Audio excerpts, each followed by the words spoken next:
From the vistas of the Grand Tetons, we welcome you to Lost River Legends. Our motto, Ex Tenebris, Latin for out from the shadows. Here we discuss Bigfoot, skinwalkers, UFOs, aliens, and other paranormal topics. We want you to join us in seeking that which is hidden and obscured from our view. We hope you enjoy the show and encourage you to reach out to us at lostriverlegends@gmail.com to share your story and leave us a message. You can also reach us at lostriverlegends.com to find access to all of our episodes, guest bios, show notes, and our blog.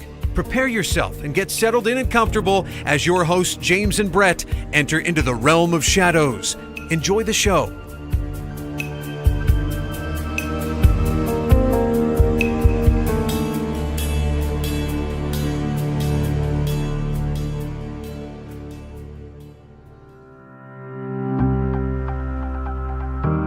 Everybody, we'd like to welcome you to Lost River Legends. We have a great show planned for you tonight. Tonight we have a few different individuals that are joining us on the show. They're from a group called LPH. LPH is a group that was founded in October of 2018. LPH stands for Little People Hunters. And this group has set out to solve the mysteries of little people in southwest Montana in the Pryor Mountains.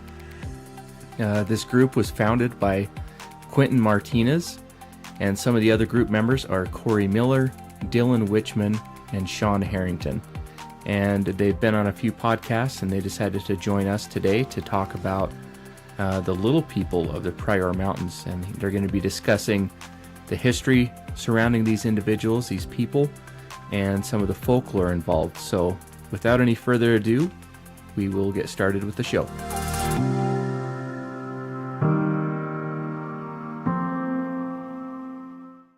Everybody, we'd like to welcome you to Lost River Legends. My name is Brett. I'm actually joined here with James, our other co-host. Tonight we have a great show planned for you. We have LPH on. We did the intro on that before. And we have Quentin on the line with us. And Quentin, how's it going tonight? It's going great. How are you guys doing? We're doing great. Good, thank you. So, for the people that are listening to the show, we just really wanted to have you kind of take some time early in the episode and introduce yourselves, your group, and lead the listeners into your work, some of the history behind what you guys are doing, because there's a Native American folklore behind this, and if you could just lead us into that, and we'll just turn the time over to you guys. All right, sounds good. Thank you. So I'm Quentin Martinez, the founder of LPH. I have Corey with me. Hi, I'm Corey, co-founder, I guess. I don't really know. And then I also have Dylan with me. Yep, also co-founder. So we started this group in October, and we're all in high school, and we were actually on a cross-country bus trip coming back home from a meet. And I was sitting there, and I was just thinking to myself, and for some reason it popped into my head, like, I remember earlier in my life hearing about these little people. And a person on our team, he's actually Crow.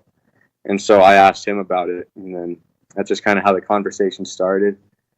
We were talking to him about it, and it became apparent the native respect for these little people, because when we were talking to him about it, he kind of kept quiet and wanted us to shut the conversation down, just because he said that he would get bad luck talking about them.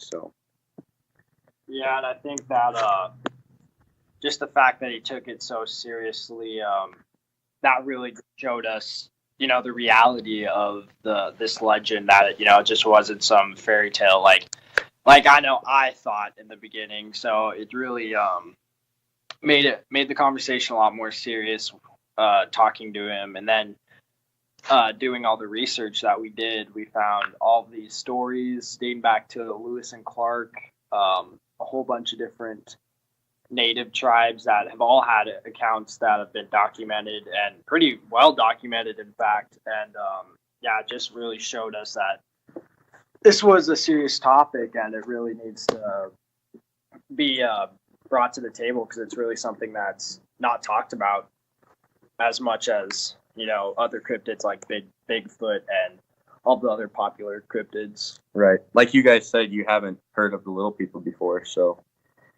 it just shows that it's popular locally, but outside of like Montana, it's really not known. Like Dylan said, the encounters first started in around the 1800s with Lewis and Clark. Those are some of the first like sightings and encounters Documented. Yeah. Right. Yeah.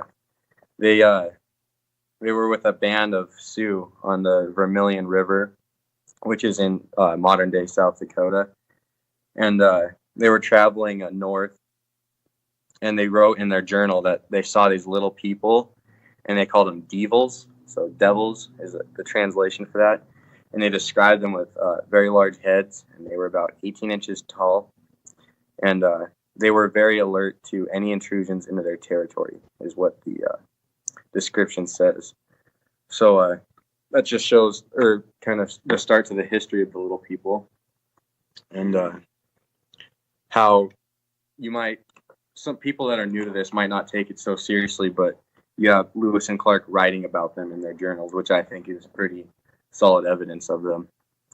And the encounters they started back then, but they are still happening today. So it's not something we're trying to find that doesn't exist anymore, and we might just find like old evidence or something.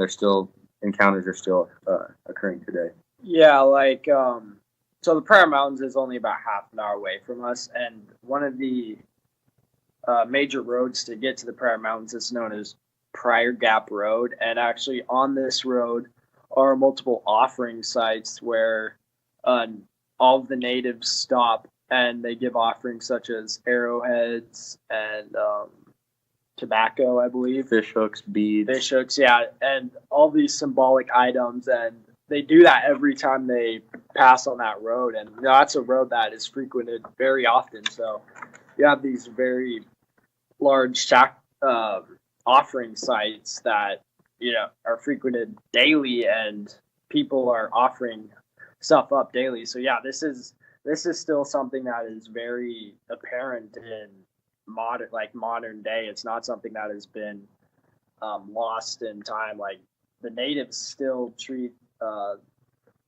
these creatures with as much respect as they did in times such as Lewis and Clark and the beginning of man, pretty much when they started. Well, that's really interesting that they continue this tradition. So there's a level of respect and or fear given to this group of people, or to this right. What that all starts with the role they played with shaping the Crow tribe destiny. So Chief Plentycoo, the leader, in about 1908, around there, he had dreams of these little people, and it said that they heavily shaped the destiny of the Crow tribe. So I think that's where the respect comes from, especially from the modern generation of the Crow tribe, just hearing stories from their elders and just how important the little people were to them. It said that they're the protectors of the Crow tribe, so they're kind of like guardians, I guess. Okay. So this dream that he had, did he have this, like, did he knew about this tribe of little people before the dream, or he had the dream and then what was the time frame with that? With the dream, that was the first encounter he had with the little people. Before then, I think they might have heard folklore about it, but like it, you know, it was their first real encounter. I think he had dreams of them before they saw them in real life. I think. Yeah, it's kind of foreshadowing events in the future. Yeah. Interesting. Mm-hmm. Yeah, I was just telling James here, sign language, trying to tell him that last year, I actually picked up a Lewis and Clark journal at a garage sale at a place we were camping. I haven't read it yet, but I was curious if when I do start reading that, What's the name that Lewis and Clark give these people? Is it different than what we know about them right now, or is it? I Is think it the they same? were. I think they were just from what I know. I think they were just referred to as devils. That's DEAV, DEAVALS, which is just a different spelling of devils, Yeah. right? And So- that's what the Sioux would call them. Yeah, and they have more names like the Nirumbee. Right. That's the Crow name for him is Nirumbee or awwakkulé, and So they could have definitely referred to them as those names as well, since they met with Right. many Crow I think- tribes. I think devils is like the Yeah. white version of a Yeah. name that they would give them. And that makes sense because like these little people would be hostile towards the white or the Sioux because the Sioux and the white men are kind of like enemies Right. of the Crow. And they're protectors of the Crow tribe. Exactly. So Okay. there's a story of 300 Sioux warriors that accidentally trespassed into the little people's territory, and they ended up getting attacked, and just a handful survived, and they were scarred for life and had horrible wounds. And Yeah. the little people, there were stories that they would tear the hearts out of the enemy tribe's horses. And so it just shows, like, I don't know, you wouldn't think to take these little people seriously, 18 inches tall, kind of funky looking. And said they're to be ferocious with sharp teeth and sharp spears, Yeah. but still to take out 300 Sioux warriors. Yeah, and, warriors. These weren't just Right. regular, natives. These were trained warriors that, were trained in military fighting. So, I mean, that just really goes to show how powerful these creatures are and where this respect comes from because they're so powerful. Wow, that's a pretty crazy story. I mean, when you have a story like that, especially when there's a war going on, there's warriors being killed, horses being killed. I mean, that's usually something that perks up your ears a little bit. Exactly. Yeah. Yeah. Speaking of stories, we don't really have that many first-hand encounters of what we know, but there is a local museum, a few of them, of the Crow tribe, and we hope to go down there and talk to some elders and get some stories. But our friend that is in cross country, we do have a story that his mother had. Yeah, her encounter. Yeah, his mother actually had an encounter with these creatures. So, Corey, if you want to read it. Yeah, so this is what Corey's about to read is the first-hand account of these little people, which is pretty hard to come by because these natives, like, they're not posting all of their all the legends and folklores. They're not. I mean, this isn't readily available. They on like the to internet. keep to themselves. Yeah. Like I said, Word of the mouth. kid on our bus was kind of quiet about it because he said it would bring back bad luck to him. So Right. to come across a story like this from a first-hand account. So right, yeah, So I have to ask a question. When this encounter that you're about to share, when did it occur? How long ago? His mother was actually a young girl. So that was probably about 40 years ago. Yeah, Oh, wow. maybe a little less. Yeah, so this is pretty pretty recent for just so So one night she was sleeping and she was awoken by the sound of her name being called out to her, and it was coming from outside. So she went to investigate, and she discovered there was a little person, the Nirumbee, was standing outside her front lawn just calling her name. And she was super frightened and confused and screamed in fear. In that commotion, her father awoke and grabbed the shotgun because he didn't know what was going on. Got to protect my daughter. right. And then as this creature ran away, this kind of a quick, short story. So the father comes running in. They both see this happen. The creature, instead of just like turning around and skedaddling like a rabbit would, it turns into a beam of light as it like runs off. And that's basically it. That's a story that's in his family and all of them know of it. So That's I crazy. mean, That's crazy. He he told us that her mother or his mother believes that the creature was calling to her, like it wanted to Something capture to do with her or Yeah. something like that. And was it calling to her in her native tongue, or was it in English? Like, what's Just her name. Yeah. That's actually a good question. I don't Well, it know. was just her name, so yeah, it wouldn't have been enough. Yeah, it's true. Yeah. So, So yeah, that's very you, interesting. you kind of gave us a description of what they looked like. Yeah, are all the descriptions of what these little people look like, this tribe, are they pretty consistent throughout the documented encounters? Yeah, and that's one of the fascinating things is that there's native tribes all over Northwest America that have different names for these creatures, and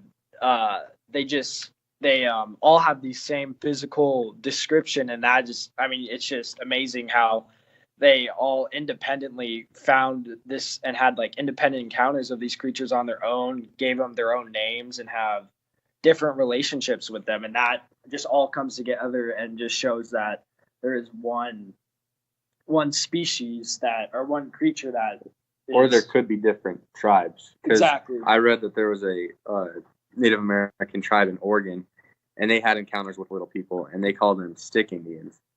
So I got to thinking about it, and I was wondering if there's a possibility that if there's different little people tribes that are the protectors of the Native American tribes, like if those stick Indians, as they're referred to by that Oregon tribe, I can't remember the name of them, but I wonder if they're like the protectors of that tribe as the Nirumbee are to the That's the Crow. thing. Yeah, they all have different relationship. Like the Sioux, obviously, they're very hostile towards the Sioux and Right. very friendly towards the Crow. So they definitely seem to pick and choose who they help and who they are hostile towards. So. Yeah, that sounds like it might be a possibility. There's some information that I've pulled up here. There's the Ojibwe, Algonquin, kind of the Great Lakes tribes describe something called a Pukwudgee, and I think there's like over 50 different names for them. So they're across those different tribes, depending on what their experience is. They either are tricksters or violent, but all described as being knee high or smaller. I think Matt Squatch is someone who has given a really good kind of rundown of different types of Bigfoot as cryptids. Yeah. And then there's a 10th type that he adds to that. And he actually talks about that as being little people because they're kind of in their own category, but could be kind of related since they're, on 2 feet, a hominid species perhaps. And so it's really fascinating to see some of the crossover and the overlap within, the Bigfoot community and within some of this folklore. Yeah. Some people, like our English teacher, says that they're a type of fairy, the little people. And fairies apparently are only found in 4 parts of the world. Britain, Northwestern America, Peru, and Australia. And we've been kind of busy with school and our other life things to do research about these other little peoples.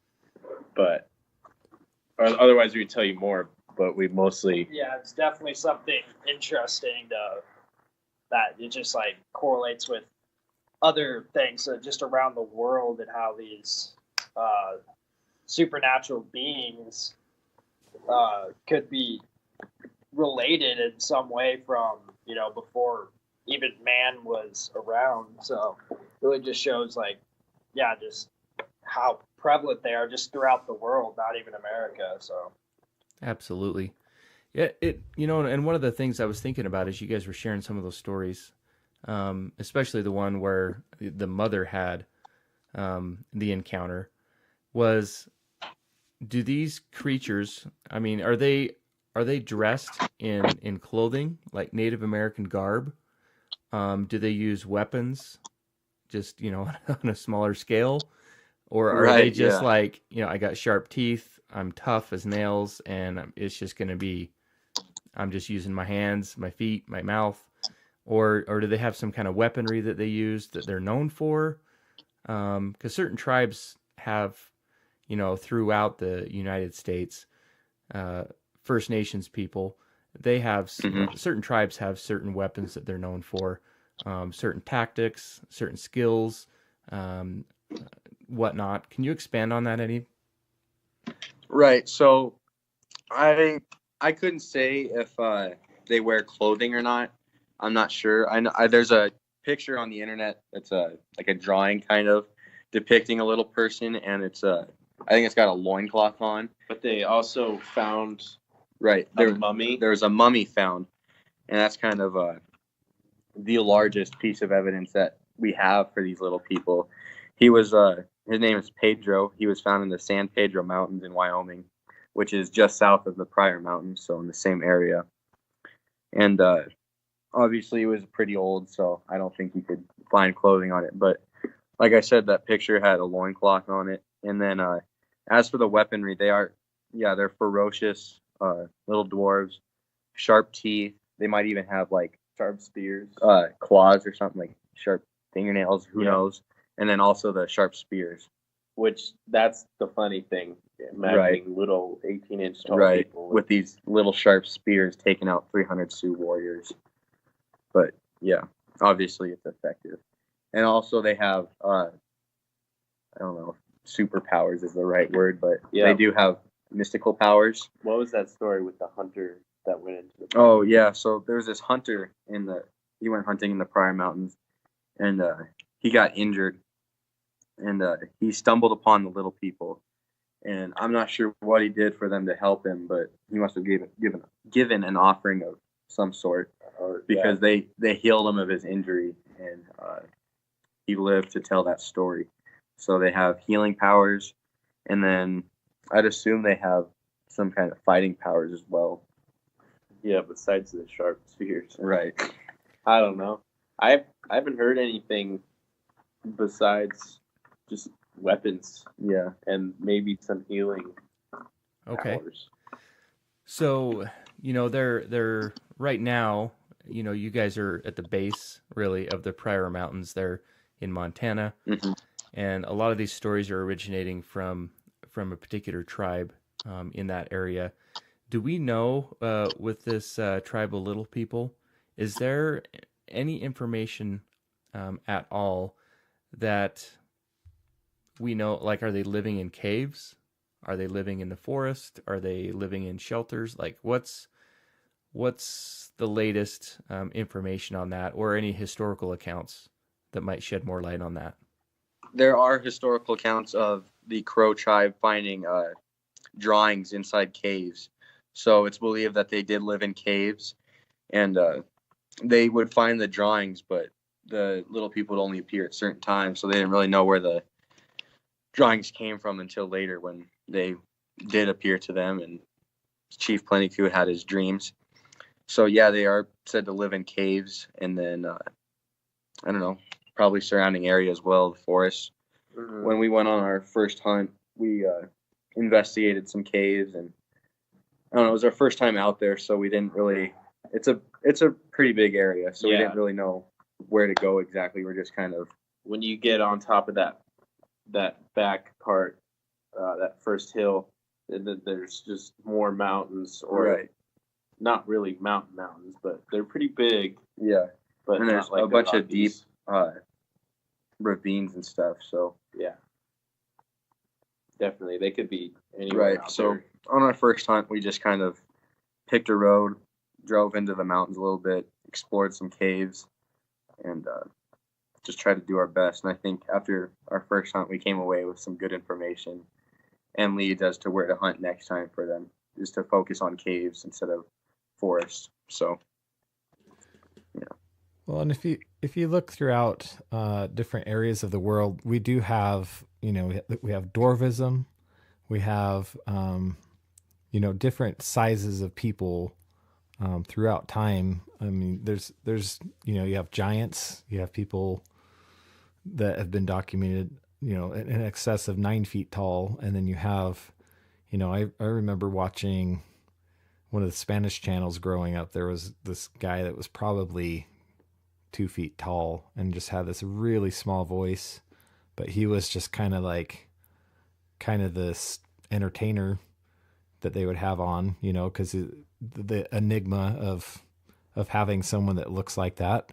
So it's not too far fetched, just kind of Occam's razor that they could be humanoid, but then you add this other aspect to them where they're the way that they're revered, or, some of the history aspects to it. And it just kind of throws things on its head a little bit. Right. I think, what was the study done on that mummy where it had a full set of adult teeth? Yeah, that's right. And, He was 65 years old. right. And it was said when it died, it died from falling from a great height. Yeah. So that's just kind of an overview of the information that was gained from the study done on it.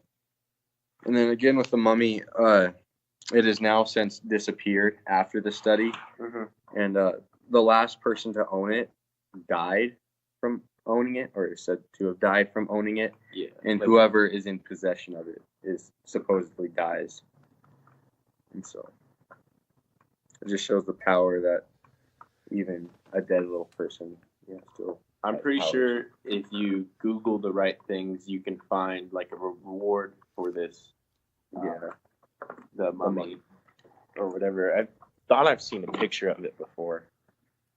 That's interesting. But, yeah. And a lot of those things, I've been studying the last couple of years. I've been studying giants and skeletal remains, mounds, burial sites that have been found in the United States. And there's definitely a cover up going on with trying to suppress some of the information that is out there, or some of the historical accounts of these skeletons. Newspaper articles go missing. And anyway, I don't put any less weight into this as I would giants. I mean, they're both very interesting, very intriguing. There's obviously a historical account there.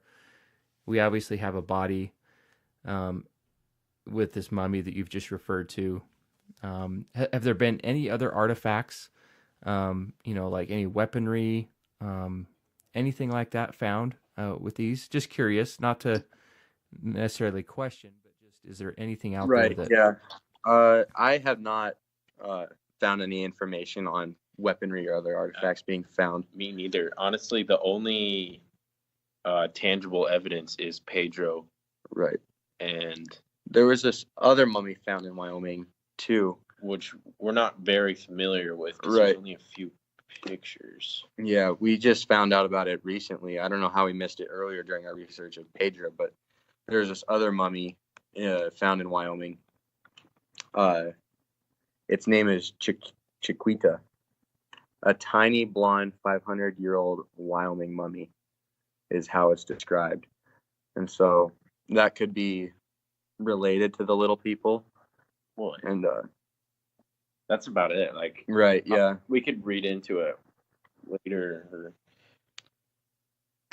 Yeah. So, what are some of the goals that you have with your group, and how are you going about documenting kind of things as you go? Are there any other groups that you're maybe reaching out to, some networking that you're doing? The main mission of this group is just kind of to get to the bottom of the mystery, because there's stories all over and of encounters and whatnot. And so we just kind of started this group, not as a joke, but I guess not taking it as seriously as the Crow tribe does, but we're still trying to figure out the truth behind it. And the way we're documenting this is we actually have a film out on YouTube of our first hunt. And so each time we go out on a hunt, we're going to document it and turn it into an episode. Yeah. Tonight we actually did a special, unrelated. Our school is supposedly haunted, and we did a little night hunt. Yeah, night hunt. So we're also going to have that out. But yeah, that's the way we're going to be documenting our evidence and our hunts, is through turning it into episodes and uploading them to YouTube. You know, that's awesome. We didn't have YouTube when Brett and I were your age, so it's totally something we would have done if something interested us, and we're kind of simpatico that way with you guys as far as interests and things that hold our attention, and what we would have done and how we would have went about things. So kudos to you for doing that. Thank you. Yeah, right now our fan base is usually just our close friends. Yeah. So we're hoping to grow in the next few months. Yeah, Find some time to go out there. It's one of those kind of niche, like super niche things. But as you just keep plodding along and keep investigating and finding more information and triangulating that data, you'll start to come to some kind of consensus as to what's going on. And I think you should just keep going with it. It's one of those things that you just kind of got to keep plodding along. We definitely want to stick with this thing until we can figure it out and come to a solid conclusion about it. Yeah. I mean, what else are we going to do? Sit on the couch and play on our phones? I mean, you got to do something. Yeah. Yeah, that's pretty awesome that you guys are doing that. Are there any other, I know that you were mentioning that, your friend that's part of the tribe, that he really doesn't want to talk about it because of the supposed curse that could come upon him or his people. How else are you accessing information? Is it indirectly with the tribe? Is it just historical accounts with the tribe? How are you trying to gather information? If they're kind of unwilling to talk too much, they probably have some stuff to tell you, but how are you going about that research? Yeah, I'm sure they definitely have tons of stories. But so we've thought about this, because you're right, it is kind of tricky to think of how are we going to do this if they keep to themselves about it. So we thought about, going to the Chief Pleniku State Park Museum and talking to some people there.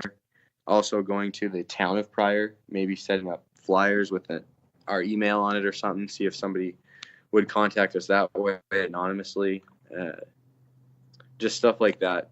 Just, I don't know, we're trying to figure that out, as how to get more eyewitness accounts and encounter stories, because I think that would definitely help us with our hunts and investigations into this.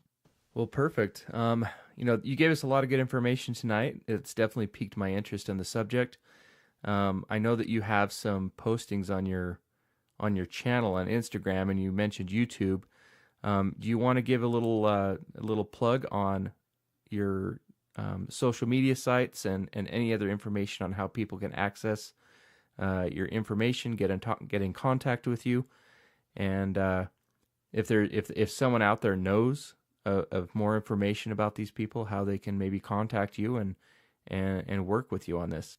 Yeah, so our Instagram account is all lowercase LPH_MT. And in the bio of that account has all of our personal Instagram accounts. Our YouTube channel is Little People Hunters, and that's where we have a trailer for our first episode and then the episode itself. And soon coming our special ghost. Yep. Maybe in the next month or so. Yeah. And then, I think those are the best ways to contact us, I think. Dylan is working on a website right now. He has a lot of other projects to do because he's really smart with the technology and stuff. But soon that'll be available, and we'll probably post that on our Instagram when we got that done. Very cool. So, and on the episode for Lost River Legends, we always want to give a shout out to the guests that we have on and give them the props that they deserve. And so we do have a guest bio, show notes with all the information you guys have just said. So anyone that's interested, that wants to find more information out about the Little People Hunters, the folklore, and the historical accounts behind that, you can visit our channel, and it will point directly to their social channels, and you can get in contact with them. So is there anything else you guys want us to know before we button everything up tonight? I I don't think so. I think we've covered it all. Just put your seatbelts on and give us a few months, and we'll come out with some more episodes. Yeah, we're excited to get some more content out on our YouTube channel for sure. Which is, I think it's kind of tough with us being in school, but And winter. right, yeah, it's especially if we get a ton of snow, it'll be hard to get up there. But in the spring, we'll have hopefully lots of hunts planned out and get episodes and hopefully some solid evidence out for our followers to see. Yeah. Awesome, guys. Thanks so much for coming on to the show. And we'll keep up to date with you guys on our different contact points that we have with you. I think Instagram is one of the best for us to message back and forth. So we appreciate your time and taking the time to talk to us tonight. We're a new group just started in October, and we're just trying to get our name out there a bit and kind of share the story of these little people because it's not very popular outside of Montana. So we're just kind of trying to spread it. And yeah, so thank you guys for having us on. You're definitely helping us out a lot. Yeah. We appreciate that. Thank you. Absolutely. And, you know, we started back in October as well, and we're trying to get this thing off the ground a little bit more. We've got some really interesting interviews that we've done, but we've got a ton of awesome stuff coming, let me tell you. So we're super excited too. So make sure we stay in touch. All right, guys, we appreciate it. You guys have a good evening and have a good Christmas. All right, you as well. Thank you. All right, take care, guys. You as well. See ya. On behalf of Lost River Legends, myself and James would like to thank Quentin and his crew with Little People Hunters for reaching out to us and spending some time with us this evening in discussing this enigma of little people of the Pryor Mountains in Montana, USA. You can find more about LPH in the contact information under our show notes for this episode. And for those who want to support Lost River Legends, you can visit patreon.com/Lost River Legends. Any amount helps, and we would be grateful for any contribution. 2019 is just around the corner, and James and I have some incredible shows planned, and we have some amazing guests. We hope everyone has a safe and happy new year. We look forward to 2019 and what it has to bring for not only us, but for you as well. And until then, we hope everyone is happy and safe. Take care.